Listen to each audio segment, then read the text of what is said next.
2 weeks ago, and I appreciate everyone who came at that open house. And now we are having our first in probably a series of talks on different topics that hopefully are interesting. I wanted to first start out by thanking Tab and Jessica for helping to create the concept. Just a little bit of background. I'm a medical doctor. My name's Jeffrey Morrison. I'm from Pennsylvania originally, but I practice in New York City. And Tab had an opportunity to sublease space in her office in Watermill. And we were having a great working relationship. We saw a lot of patients that were benefiting from utilizing the IV services upstairs and then coming downstairs to use the Firefly and the red light bed. And we had both been very familiar with something called European biologic medicine. And that's basically a concept where we're trying to work on the terrain of a person's health, which is kind of akin to a person's soil, the soil within which our garden within our body is trying to grow.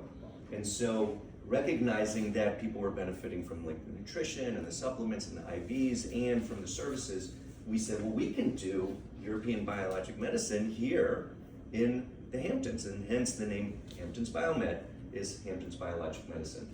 So thank you for the inspiration, both of you. Today we're talking about inflammation and inflammaging. Has anybody heard of inflammation? Yes. Well, that's a normal process by which the immune system has a controlled inflammatory response to something. And the intention is that the body uses that inflammation for the purpose of clearing out whatever that thing is. And I kind of think about it like having a fire in the oven. When you put food into the oven, the fire stays right there, it cooks the food, you turn off the fire, you take the food out and it's ready. But inflammaging is chronic low-level inflammation that basically speeds up the aging process. And it does it in the body because it's a low-level inflammation that is not controlled. And sometimes it's really a lot of inflammation, sometimes it's a little, but it basically causes the body to be able to not be able to recover the way that it's supposed to. It's kind of like having that fire in the kitchen instead of the oven, and that's a disaster. So I thought it would be important to think about kind of what good health looks like, because that's ultimately what we're all here for. Great energy, great memory, sleeping through the night, great recovery from exercise, staying lean. Those are kind of the types of things that we all strive for. But with inflammaging, where inflammation is not being controlled, the situation is a lot different. That's when energy is not so good. Like lack of energy when a person wakes up, or poor recovery from workouts, or not being able to sleep through the night, or brain fog and difficulty concentrating, inflammation in the brain, or achy muscles, achy joints, inflammation in those areas. And there's reasons that the inflammation happens like this, and that's part of what we're going to be talking about today. So we figured we'd talk a little bit about the common drivers for inflammation. What's driving this process? And some of them, if you've worked with TAP, you'll know right away. Like diet.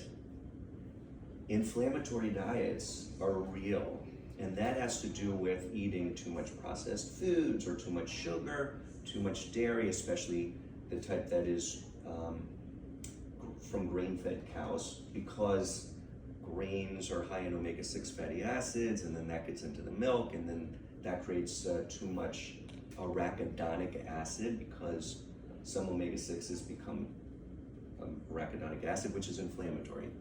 Same thing with grain-fed meat. But mostly we're talking about processed foods like cookies, cakes, candies, gluten-free processed foods. I hate to say it, but that also becomes a problem too.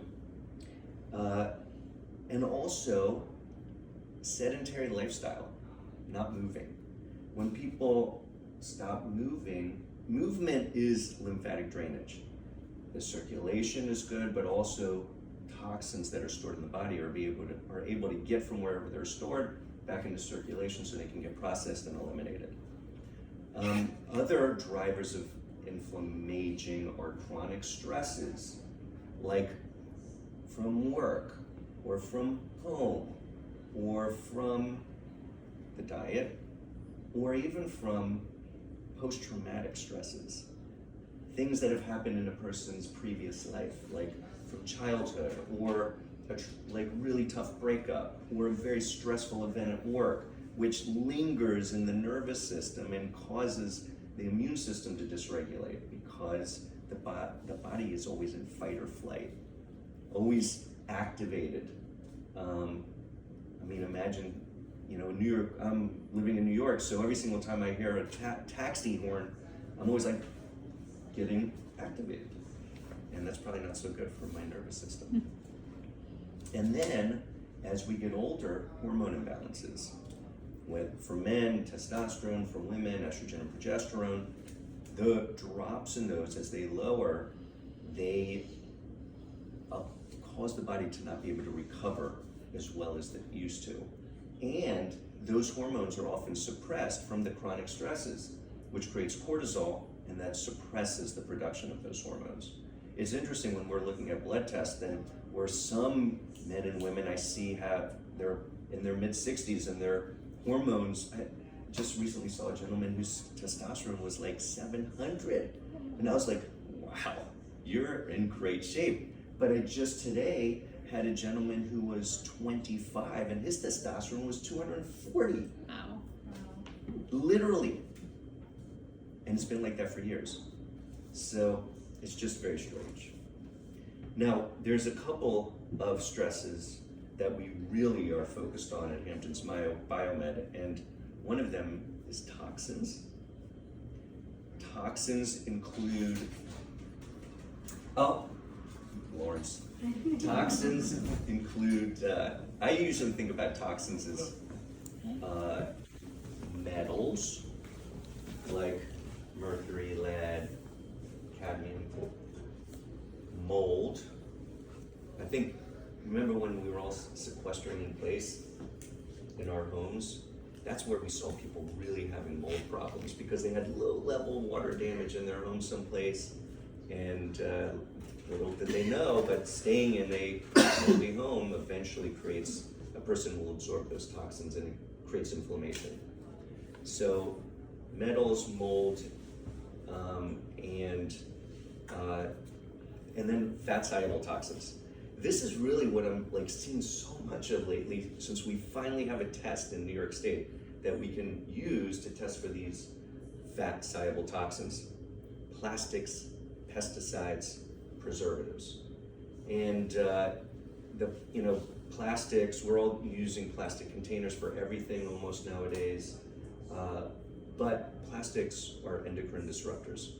And that means that it interferes with proper estrogen hormone metabolism, and it sensitizes estrogen cells, so it increases risk for estrogen-sensitive cancers. Hence, I think everybody has been hearing that there's a big rise in breast cancer and prostate cancer. It's partly probably because of estrogen, endocrine disruptors. And then pesticides. Even if we're buying organic food, I've been seeing patients that are swearing off non-organic foods, only eating organic. But the problem is when they are eating foods in the winter that are labeled organic, but coming from outside of the United States, like Mexico or Peru, and they're eating those, they have high pesticides in their body, pesticides that are not found in the United States, like DDT and organophosphates. Those are not allowed in the United States, so they can only be coming from one place. They're coming from outside of the country. And so when I ask these patients, what are you eating non-organic foods? Well, no, everything is organic. Do you eat fruits in the winter? Yes, because it's available. Well, I have a lot of conversations with our environmental medicine colleagues, and we've all come to the conclusion that these organic foods are probably relabeled at the border. That's our concern. And then we're in the Hamptons. Guess what? There's an infection here that is lurking somewhere in the grass, which is Lyme disease, tick bites. I guess right now the big tick bite that everybody's concerned about is the Lone Star tick, which is the one with that little white dot. And that does carry an infection called Ehrlichia, but more we're concerned about the allergy that comes from that tick bite called alpha-gal. Has everybody heard about that? Yeah, okay, so anyway, things that cause inflammation. And then of course the other infections that people can have problems with are infections in the digestive tract, like dysbiosis, bad bacteria, yeast, but also we see a lot of patients with parasites that go undetected, like the chronic gas and bloating, especially lower digestive bloating seems to tip me off that there might be a parasite to look for. So inflammation from stresses, from hormone imbalances, from toxins and infections eventually create a situation where the cells are not getting enough oxygen and the circulation isn't getting towards what it needs to go, and then that creates the situation where cells are literally not getting oxygen properly and they don't make energy efficiently, and then that is where low energy comes from, and that is what's called mitochondrial dysfunction, and that's a big stress. And of course, if you have long-standing inflammation from all of these issues, the cell membrane literally starts getting broken down. The cell membrane is like the house of the cell, and within the cell are little powerhouses that are called mitochondria that are producing energy that's called ATP. ATP is the energy currency of the cells, and without the ability to make ATP, cells can't do what they're supposed to do, and then that affects recovery and energy. So the reason I took us through this whole big conversation about how it's supposed to feel to where are our exposures and what does it happen on the cellular level is just to come right back to the beginning to explain that we have energy and recovery from our mitochondria, from our cells. And so if there's inflammation or lack of these other issues, that's where people feel bad. So what do we do here at Hamptons BioMed? So ultimately our goal is to try to use these principles that we've found effective and we're inspired by this European biologic medicine concept to create a process to undo the problem. So we first target toxins. It's so funny because we've been always kind of going back and forth. Is it the toxin or is it the infection that's the bigger problem? Maybe it's a little bit of both, but where I'm landing right now, I think the toxin needs to be addressed first so that then it's easier to address the infection. And maybe they can be done at the same time, but when a person's very sick, it's very difficult to treat an infection. That's where I think a lot of people got into this chronic Lyme disease or chronic fatigue or chronic digestive issue. It's because the toxin has not been addressed. That's a little bit of a detective hunt to find out what the toxins are, and so that's why we check for heavy metals, or we check for mold, or we check for the plastics, pesticides, and preservatives. And if we understand what the toxin is, then we have a much better target. Sometimes we don't know exactly what it is, and in those cases, then we just use some of our general detoxification principles. Yes, of course, we want to avoid sources of exposure, but at the same time, we want to enhance our innate detoxification process. So think about it. This is where, I'm going to start backwards. This is where a person has to have regular, daily bowel movements. This movement somehow explains the situation. And also, one of the kind of the symptoms that I hear about that makes me think the digestive tract's not doing what it's supposed to is when a person feels like they always have to urinate. Oh yeah, why? Because those toxins aren't going out through their normal process. They have to be shunted over to the kidneys, which then have to take over the responsibility for processing toxins that they were never meant to.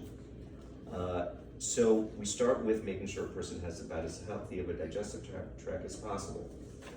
And so that's why we are looking for, we might do stool tests or food allergy tests, or we might do Firefly to do the F frequency scan to find out what might be our targets. And then, of course, going back to the diet, which anti-inflammatory diet, and then making sure a person has some type of movement. With chronic fatigue, a person has some limitations, so we just do what a person can do, even if it is just stretching or walking, but that is lymphatic drainage. And then there's also facilitated lymphatic drainage, like the Flow Presso machine, which Stan Wellness just incorporated, which makes the whole lymphatic drainage process so much easier. And then, of course, we want to make sure we're getting rid of the bad bacteria or parasites, and that could be with herbs or sometimes prescription medications. At the same time that we're working on the digestive tract, we also literally are working on the liver and gallbladder. The liver does so many things in the body. It processes sugar, it processes all these toxins, including hormones, including plastics and pesticides, preservatives, metals. It all has to be processed through a actual 3-phase process. Phase 1, detoxification, is where the toxins kind of get activated and prepared for binding up. And phase 2, that binding part is with some kind of protein, like the sulfation pathway or the acetylation pathway. And then it goes out through the liver, and then in the digestive tract, phase 3 is when the good bacteria are processing and allowing toxins to leave the body. Oh, I wanted to thank Jerry also, because he's always my inspiration. I'm taking notes from you. So we make sure that a person's having regular bowel movements, that we're thinking about liver and gallbladder drainage. And then we also think about lymphatic drainage with the Flow Presso, or there's special herbs that improve this process. And then we think about how do we make the cells healthier. And that is with, the cell membrane is made of a phospholipid bilayer. So phosphatidylcholine is the main building block of the cell's health.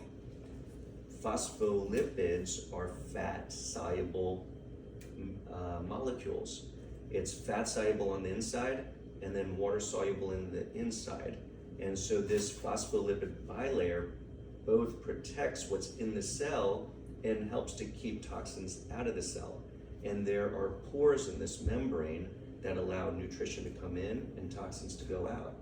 But as toxins build up in the tissue, and this is where coming back to the biologic medicine thought process about the terrain, when the space between the blood vessels and the cells become congested with toxins, this is the soil, then the buildup causes the body to create inflammation that attacks the cell membrane and interferes with the cell's ability to bring in nutrition, get rid of its own toxins, and it also disrupts the cell membrane receptors, so it cannot hear the signals of insulin anymore, or estrogen, or testosterone.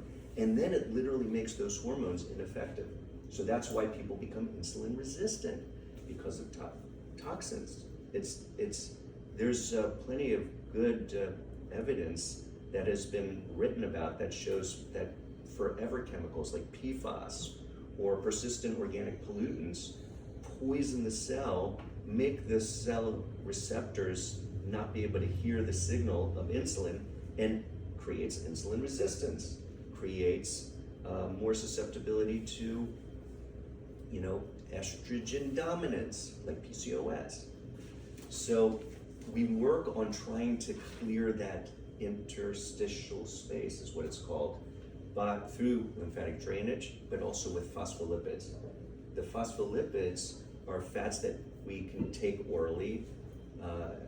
There's food supplements that are the best way to get it.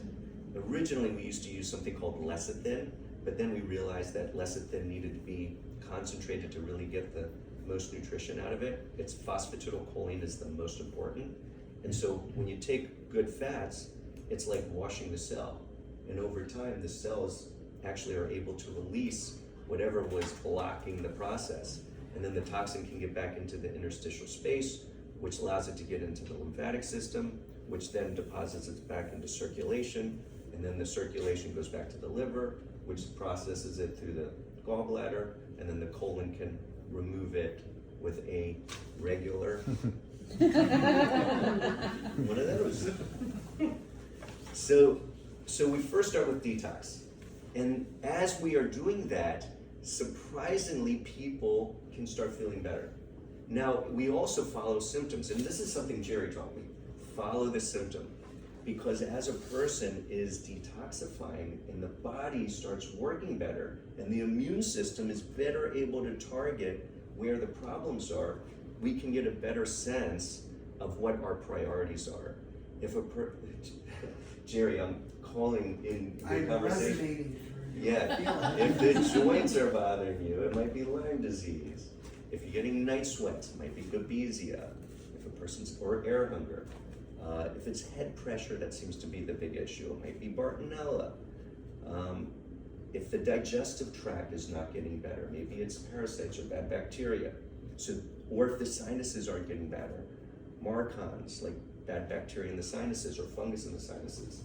So then we have a better way of clinically thinking, and then we'll do tests to try to confirm our suspicions, and then we can much more better treat those with sometimes prescription medicines or herbs, or this is where Firefly kind of shines, literally, or oxygen therapy. And what we've been finding is that the combination of therapies seems to enhance the process. So that's why sometimes we might do an IV on the PEMF bed or human regenerator so that it enhances the body's ability to get either nutrition in or get toxins out. And then the sauna is, I know it seems like such a simple little box, but it does like one of the most important things to get the toxins to come out through the skin when the body can't always do it. And then if we are successful and a person's able to get rid of their toxins and get their infections under better control, and they still have problems with energy or their brain's not quite back to where they want it to be, that's where we focus on regenerative processes, regenerative treatments to enhance the body's ability to heal itself. And that's where we come back to sometimes these intravenous phosphatidylcholine treatments with something like human regenerator, which is literally pumping the body, flooding the body with the exact thing that the mitochondria need, which is electrons, for the electron transport chain. Remember back to biology class. So then it helps the cells to make energy better, which then makes the cell do everything it needs to do better. And then of course, our favorite regenerative treatment right now is something called nicotinamide riboside, NR, which is the precursor for NAD, which is what runs the Krebs cycle in 10 different spots. So by giving more building blocks, this cellular energy has much more ability to do what it needs to do, which is make energy. And surprisingly, it does work pretty quickly. The question is how long it lasts, and that has to do with how healthy our cells are. Just like a electrical wire needs insulation, so do our cells. And when the fatty membrane becomes depleted, the insulation on energy is depleted. And so the phospholipids restore the insulation. It takes time to heal it by getting rid of those toxins, but over time, it will work. So So that's kind of our multi-step process. Things that a person can do at home. Of course, start with diet, and TAP is like the person to talk to on that. Exercise to the degree a person can do. Mindfulness exercises, in my opinion, are extremely important to help calm the nervous system, because when the nervous system's in fight or flight, it can't also be in rest and digest and detox phase. And then make sure a person's able to get 7 to 8 hours of sleep at night, do things that we love to do. Love is a great healer. And then there's certain supplements, like we've talked about, sometimes phosphatidylcholine, fish oil, curcumin specifically is an anti-inflammatory nutrient. Boswellia is an anti-inflammatory herb. Ultimately, our goal is to find the underlying causes of what's happening so we can best target it. And then with a multi-step approach, people can get the best results for controlling inflammaging. So that's a little talk about inflammation and inflammaging. I hope everybody Yay.